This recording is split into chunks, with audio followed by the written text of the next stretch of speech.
நீங்கள் நினச்ச மாதிரி இந்த கல்யாணம் முடியாமல் ரொம்ப சிம்பிளாக நான் நினச்ச மாதிரி முடிஞ்சதால் என் மேலே எல்லாரும் கோவமாக இருப்பீங்க.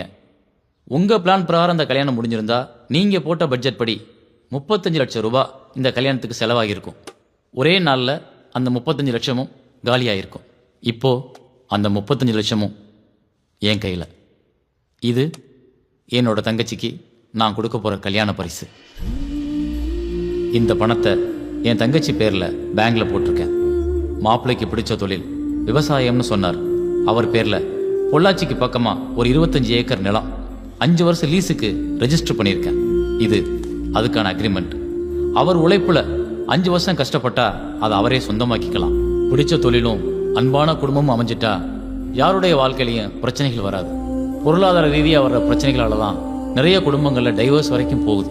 நம்ம கிட்ட இருக்கிற பணத்தை திருமண சடங்கு சம்பிரதாயம்ன்ற பேர்ல ஒரு நாள் விசேஷத்துக்காக எல்லாத்தையும் செலவு செஞ்சுட்டு 6 மாசத்துல குடும்பம் நடத்த பணம் இல்லாம கணவன் மனைவிக்குள்ள பிரச்சனைகள் வருது. அந்த ஆரம்பம் தான் அடுத்தடுத்து அவங்களுக்குள்ள கேப் போறதுக்கு காரணமா இருக்கு. ஒன்று நிம்மதி இல்லாமல் வாழ்றாங்க, இல்லைன்னா கல்யாணம் செஞ்ச கொஞ்ச நாள்லயே பிரிஞ்சிடுறாங்க. இது போல எந்த காரணங்களுக்காகவும் என்னோட தங்கச்சி வாழ்க்கை அப்படியெல்லாம் ஆகிடக்கூடாதுன்ற ஒரு நல்ல எண்ணத்துல தான் நான் எல்லா செலவுகளையும் குறைக்கிறதுக்காக இப்படி நடந்துக்கிட்டேன். மனைவியோட கனவுகளுக்காக ஓடி ஓடி உழைக்கிறதுலேயே கணவனோட வாழ்க்கை போயிடுது. கணவனோட பலத்தை உணராமல் இருக்கிறதுனால மனைவியோட வாழ்க்கை அர்த்தமில்லாமல் ஆயிடுது. கல்யாணம்ங்கிறது 6 மாசம் சந்தோஷமா இருக்கிறது இல்லை, ஆயுள் முழுக்க சந்தோஷமா இருக்கிறது. 50 வயசுக்கு அப்புறம் தான் உண்மையான காதல் கணவன் மனைவிக்குள்ளே ஸ்டார்ட் ஆகுது. அது வரைக்கும் அவங்க தாக்கு பிடிக்கிறதுக்கு 2 பேருக்கு அண்டர்ஸ்டாண்டிங் ரொம்ப முக்கியம்.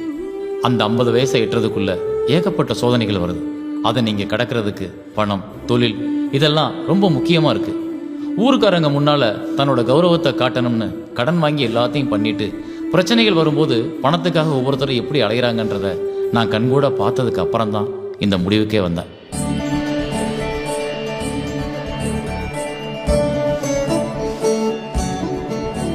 கணவன் எல்லாம் செஞ்சிருவான்னு நினைக்காம அவனோட வருமானத்தை வச்சுக்கிட்டு என்ன செய்ய முடியும்னு தெரிஞ்சு தேவைகளுக்கு ஏற்ப திட்டமிடுற மனைவியா நீ இருக்கணும்.